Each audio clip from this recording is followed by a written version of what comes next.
Hello everyone. Let us continue our discussion in the topic human growth and development. In the last lecture, we were discussing about two important stages of human growth and development. That is prenatal. And then we had also discussed about infancy and childhood. So just keep one thing in mind. We can even write a 500-page book about the infancy and childhood, about the prenatal stage of human growth. So what matters here is in our examination, in the UPSC main examination, at the maximum, there will be a need for us to write for 250 or 300 words. That's it. That's why I'm making the things very, very simple. And if just we can elaborate what we are discussing in the class, that alone is sufficient. For example, in the prenatal stage, if you are okay with the concepts like regionalization, histogenesis, morphogenesis, fantastic. And your examiner will expect you to write about the amnion and chorion. We call it as placenta, right? The two layers which surrounds the fetus. And I also told you, I will repeat it many times, chorion itself acts as a gland and it secretes the human chorionic gonadotrophin. The presence of human chorionic gonadotrophin in the female system is the first indication of pregnancy. It's a confirmation of pregnancy. Then we discussed about childhood, infancy and childhood. In that, the most important thing is we need to discuss in length about stem stature index,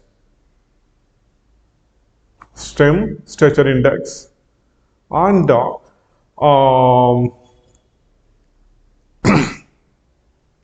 various motor clave components which develops during this particular phase.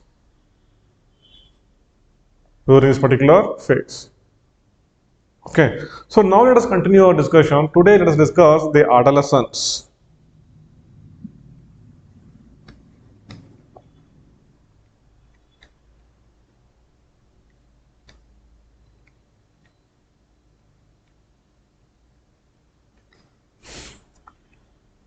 In a country like India where we do not have sex education, our kids grow up without having any idea about their physiology. And for most of the Indians, adolescence comes as a surprise. Neither they will be capable of understanding the physiological changes which is happening in the system, nor the psychological changes which are influencing them. But this is not the case with the kids who are growing in Samoa.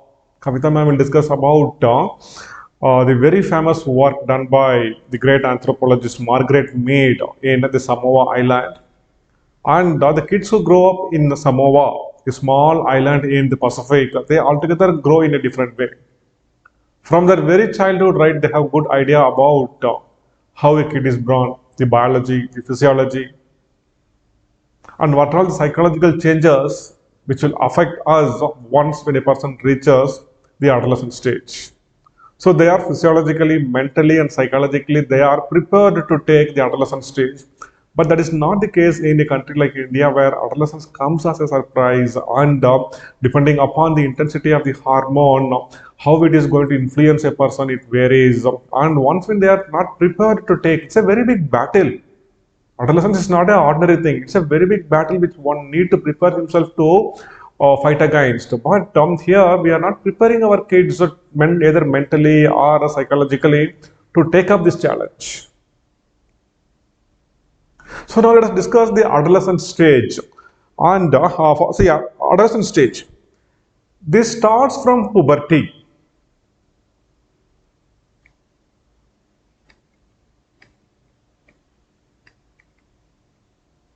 And it continues up to the attainment of sexual maturation.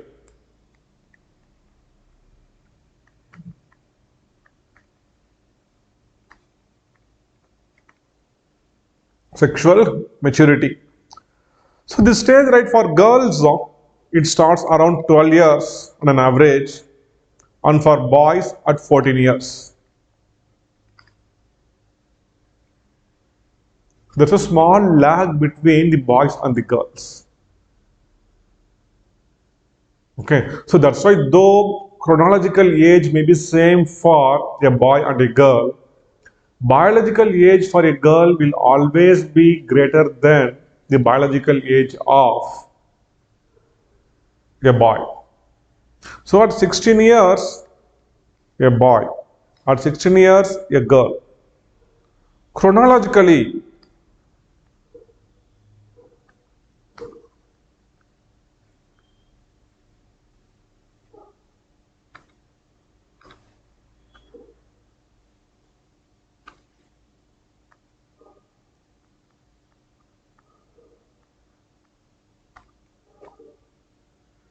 they both have the same age. But their biological age, right?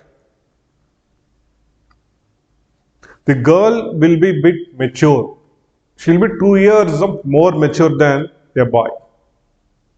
That's why we're looking for marital alliance. It is always advisable that the age, excuse me, the age of a girl will be less than the age of a boy. So now let us discuss, excuse me, the hormonal basis of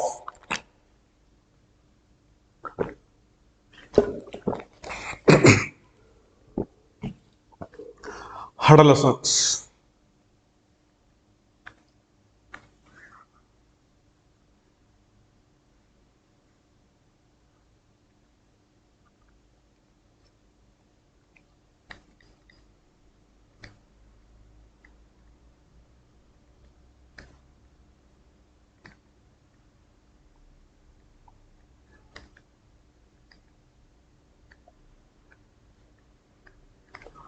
Hormonal basis of adolescence.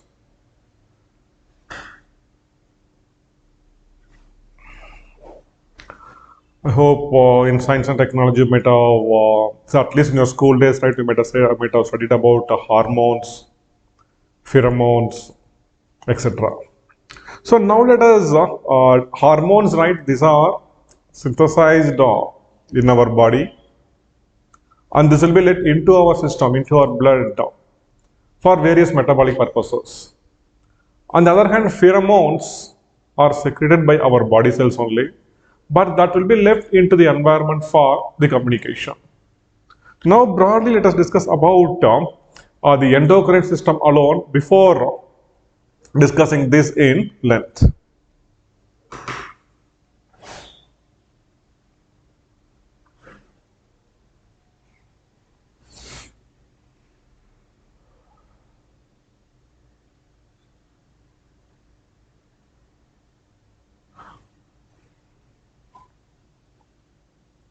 So slightly my image will go down for a moment. The male and female endocrine system.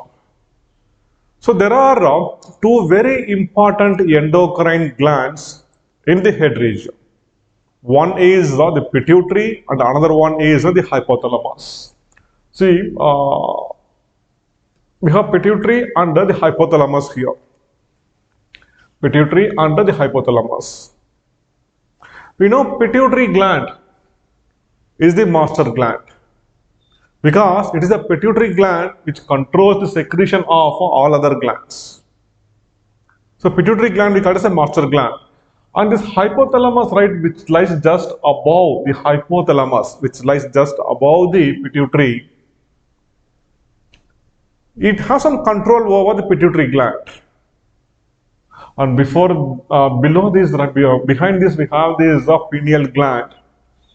And this gland, right, is responsible for the secretion of melatonin, which have some control over the circadian rhythm. That is how the circadian rhythm sets our sleep, how we sleep and how we wake up, how we sleep and how we wake up. But still, this gland, right, there are many more things about which we are yet to know what exactly this gland is doing. So now do not worry about the pineal gland because we're not going to discuss anything about that. Now try to have some understanding about the pituitary, the master gland here, and the hypothalamus, which is situated above the pituitary gland. The hypothalamus of the brain have some control, or the secretions from the hypothalamus influences the pituitary gland. Then we have the thyroid gland here, which secretes, these are the thyroid glands. These secretes thyroxine, their growth hormone. And this is the thymus gland. Soon we will discuss in length about the thymus gland. So the thymus gland, right, this secretes thymus dependent or T dependent lymphocytes. We call it as T lymphocytes. Remember, it is this T lymphocytes which protects our kids, our children against the coronavirus. This thymus gland will be active until once attains an adolescent stage. It will be active till 13-14 years. With the onset of puberty, this thymus glands will start getting atrophied. As long as this thymus gland is there, this gives extraordinary protection against any pathogen because it is the T lymphocytes which are capable of making our immune system to differentiate itself to deal with the new antigen, about which, right, we'll discuss shortly. So now just remember this is a thymus gland, and the thymus gland secretes the T lymphocytes. Then the pancreas, just above the stomach. The pancreas secretes insulin, which is very much essential for the controlling our blood sugar level. Then we have adrenal glands. These are our kidneys. Just above the kidneys lies the adrenal glands. We have the adrenal cortex which secretes a number of hormones apart from adrenaline. It also secretes cortical androgens, mineralocorticoids, glucocorticoids, which are very much essential in maintaining the osmotic pressure, in electrolyte balance, etc. So these adrenal glands are very, very important. Remember, these adrenal glands, right, this does not secrete only adrenaline.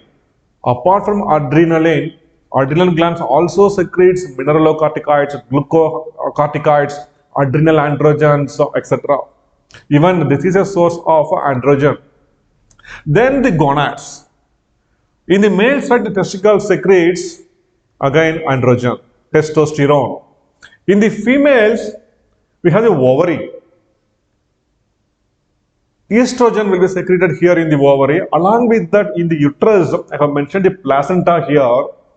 Placenta is nothing but the amnion and chorion, the two layers which surrounds the fetus during pregnancy. See, remember, this placenta itself acts as a gland. It is a chorion which secretes the human growth hormone, beta human chorionic gonadotrophin, which plays a major role in the growth of the fetus. So guys, both the ovary as well as the testicles, right, secretes both androgen and estrogen. Both the sex hormones will be present in both male and female, but the proportion of androgen will be very high in male and the microscopic quantity of estrogen. On the other hand, here the proportion of estrogen, the female hormone, will be very high. I hope there is no need for me to introduce you to estrogen, testosterone, etc. Right? Good. Then. So now, are you comfortable with the endocrine system? Pituitary, hypothalamus. Just forget this pineal gland. Pituitary, hypothalamus, the thyroid gland which secretes thyroxine, the thymus gland which produces T lymphocytes, pancreas, they synthesize insulin, adrenal glands. Apart from synthesizing adrenaline, it also synthesizes number of other hormones like adrenal corticoids, mineralocorticoids, glucocorticoids, adrenal androgen, etc. Then the glands in the gonads. Done. So now in the adolescent, see what happens in the hormonal basis. First, it is the hypothalamus which secretes one hormone called as gonadotrophin releasing hormone. So, if you are comfortable with the position of the endocrine glands, now we can go ahead with the next page.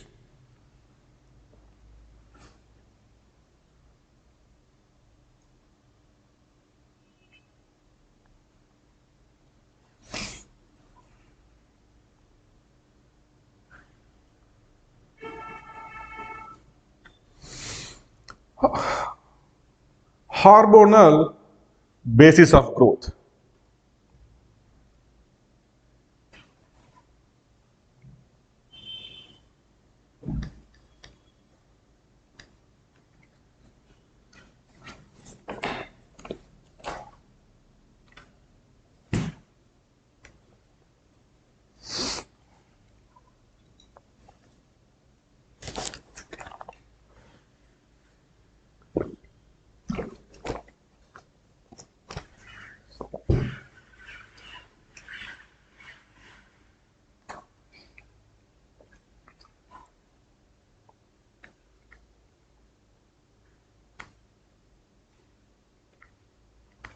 Hormonal basis.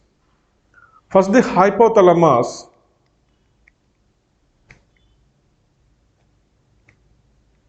secretes a substance called as gonadotrophin. I'll gonadotrophin releasing hormone.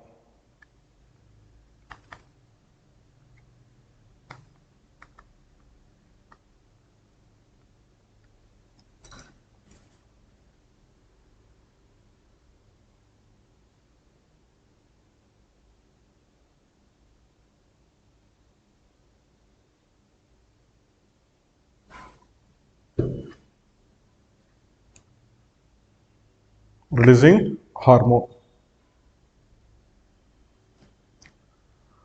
So, sensing these gonadotrophin releasing hormone, pituitary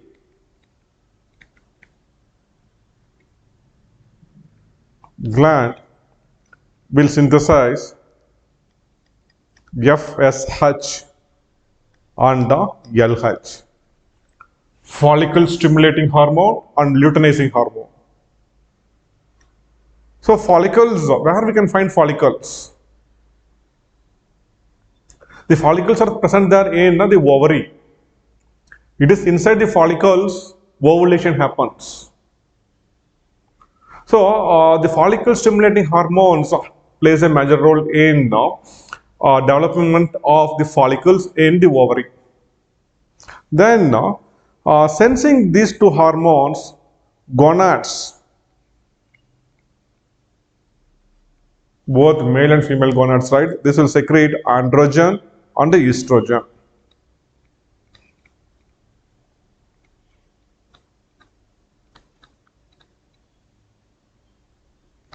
Androgen is the male hormone and estrogen is the female hormone. This is a female hormone.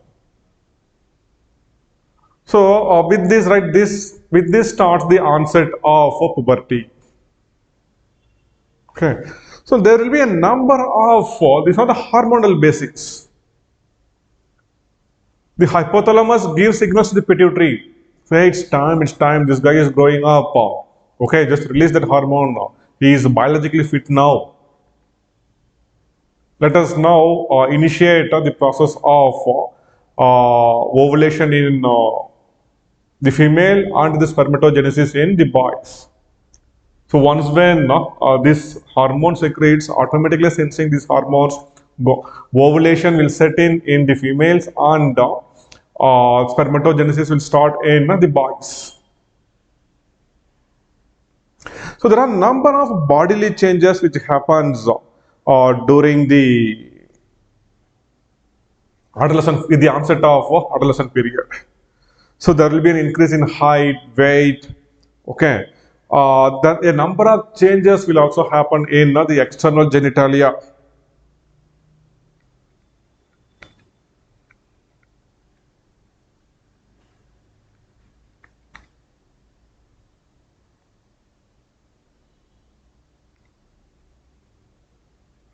external genitalia. Okay. So what happens, right, for the boys? There will be an enlargement of the penis, short penis, gland penis, etc. There will be an enlargement of the scrotum. Along with that, there will be a number of development of secondary sexual characters, like development of pubic hairs, etc. For females, right, there will be a development of labia majora, labia minora.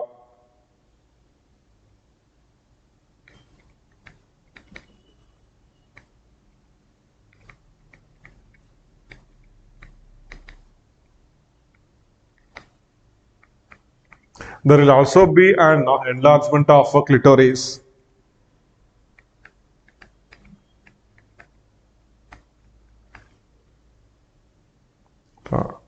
So in girls, right, there is one particular gland called as Bartholin's gland.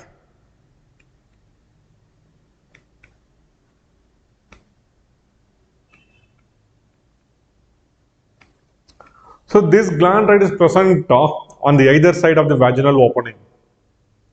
So this gland, right, secretes a white color fluid. Actually, this fluid is meant for lubrication during sexual intercourse.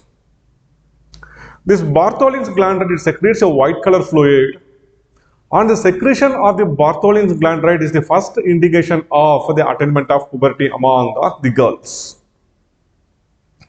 So, as I told you, there are a number of number of changes, external changes which happens in the body of both boys as well as in the girls. Along with this, right, there will also be some physiological changes which are noted both in the case of boys as well as in the girls.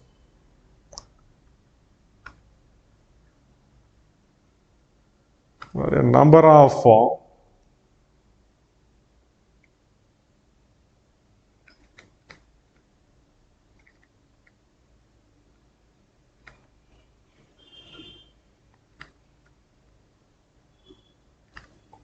physiological changes in physiology. And these are marked very much in boys when compared to girls. This physiology that is very much clearly visible in boys when compared to that of girls. So the adolescence, right, it confers a greater strength for the boys. There will be an intense muscle building activity. For boys, right, there will be an enlargement of larynx. Larynx is the sound box. We know this, right?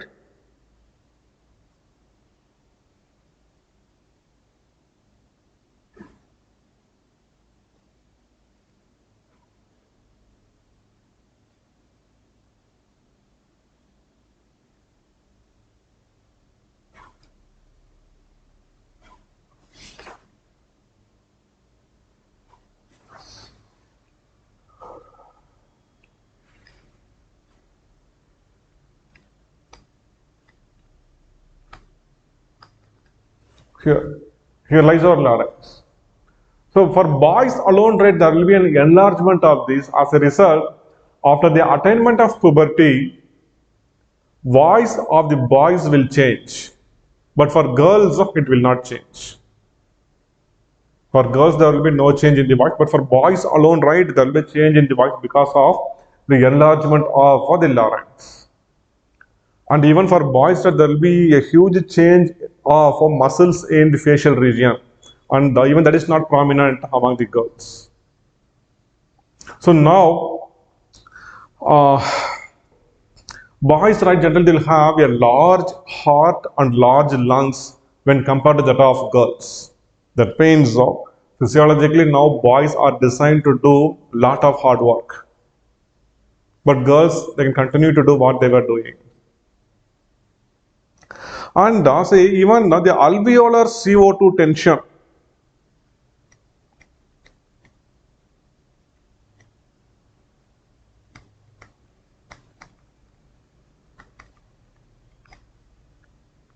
This increases for boys at a greater rate. As a result, boys are capable of blowing out excessive carbon dioxide from our body easily when compared to that of girls. So that's why, right, you can see at adolescent stage, boys will be a bit hyperactive and girls will be slightly lethargic. Then, one very important thing happens for boys actually again, and not for, no, this happens for both. There's something very important which we need to know. The alkali reserves of the blood increases.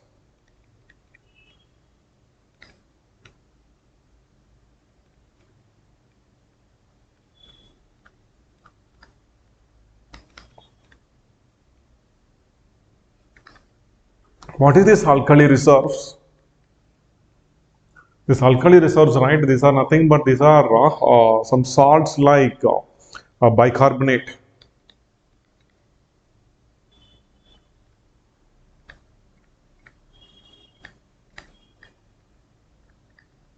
Or simply bicarbonate.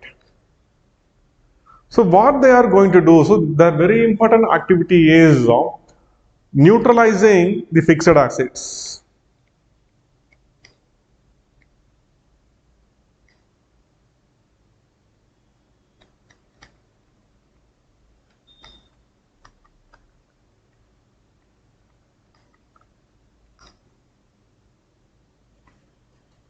Is neutralization of fixed acids, these bicarbonates. So generally the food which we take, right, naturally there will be a balance in the food itself. So we do not eat too much alkaline or too much acidic food.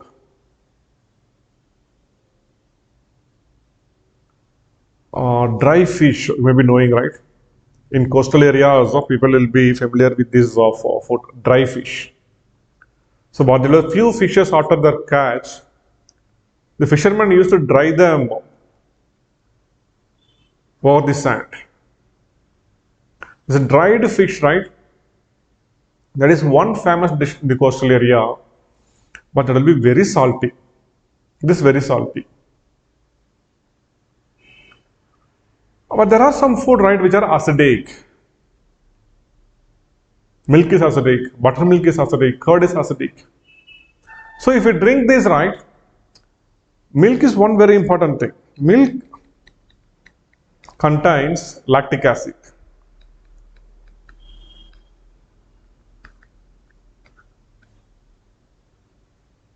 The pH of this is less than 6. I hope you know what do you mean by pH.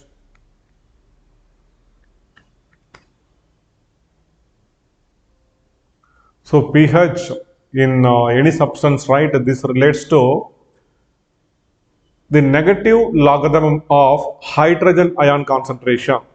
Negative log of hydrogen ion concentration. So this ranges between 0 to 14 and 7 being the neutral pH. Anything below this is acidic and anything after this is alkaline or basic. Okay. So when you drink milk, milk contains lactic acid. So what we'll do once when our blood starts, our system starts absorbing the lactic acid, the pH of the blood will go up. The pH of the blood will come down. Blood will become more acidic. Here comes the role of the bicarbonates.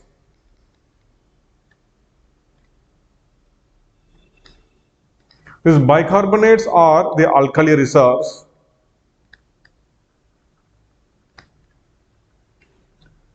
This will make it sure that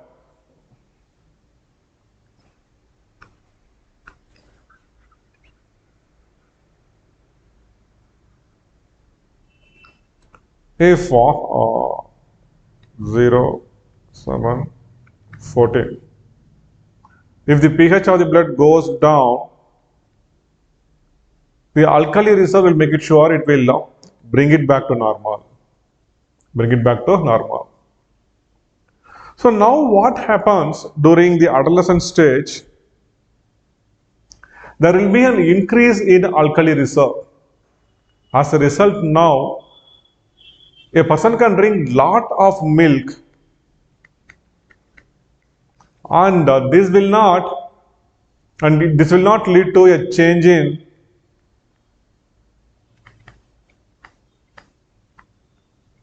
blood pH. So when Mahendra Singh Dhoni became very popular, many used to say that Dhoni used to drink 1 liter of raw milk in the morning and 1 liter of raw milk in the evening. But it is something very common in the North Indian plains. I still remember in Haryana during my postgraduate time,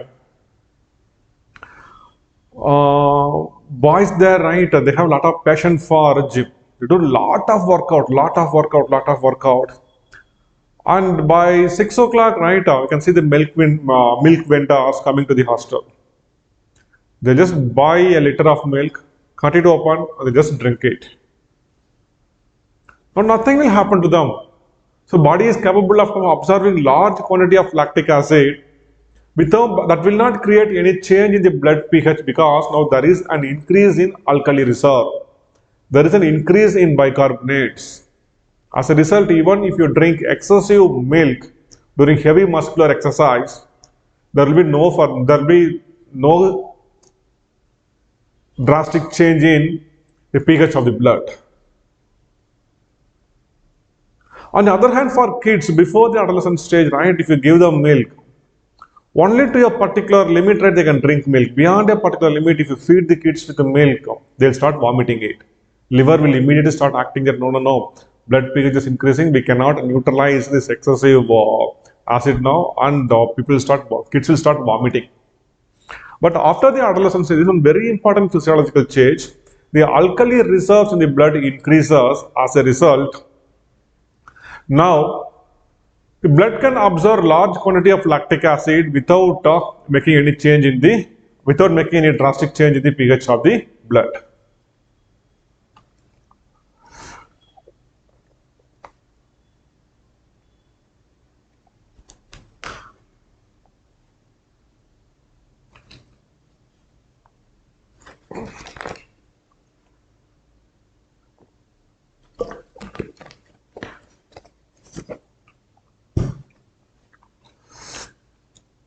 Next is the adolescent growth spurt.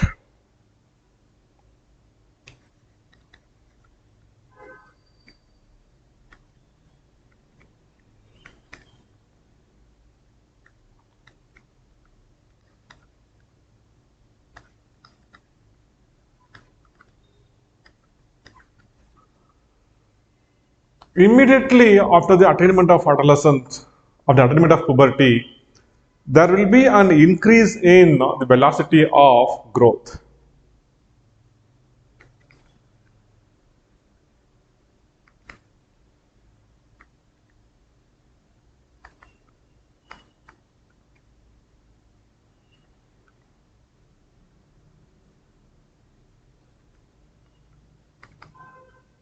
I told you what do you mean by velocity of growth. So for example, for a girl, right, it occurs at the age of 12 years. So until 12 years, first year, second year, fifth year, sixth year, 12th year, 11th year. So she may grow at a rate of say 5 centimeter in a year, 4 centimeter in a year, 5 centimeter, 6 centimeter, 5 centimeter, 4 centimeter.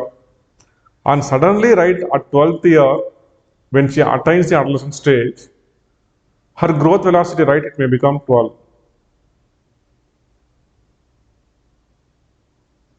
At 13 years, it may become 30. At 14 years, it may continue to remain high. At 15 years, decline. Then there will be further decline. Beyond some 20, 25, 20 or 18 or 19 years, right, there will be no further growth velocity. So this sudden increase in the growth velocity of the kids immediately after the attainment of adolescent stage is called as the adolescent growth spurt. Can you understand one important term, growth velocity? What do you mean by growth velocity? Growth velocity means velocity, that means rate of growth in a given year or in a given period, maybe a month or maybe a year. In 1 year, how many centimeters a kid grows? The second year, how many centimeters a kid grows? In third year, how many centimeters a kid grows? This we call it as the velocity of growth. Adolescent growth spurt means this increase in the growth velocity of the individuals, both boys and girls, immediately after the attainment of adolescent stage is called as adolescent growth spurt. It starts a bit early for girls at 12 years, but for boys, right, it starts after 14 years. So that's why until 6th standard or 7th standard, we can see both boys and girls on an average, they will have the same height. At 8th standard, you can see girls will be taller than boys. On an average, girls will be taller than boys. But after 10th standard, you can once again see boys will be taller than girls. This time more taller, 7% or 9% more taller than girls. Just have a look at this graph.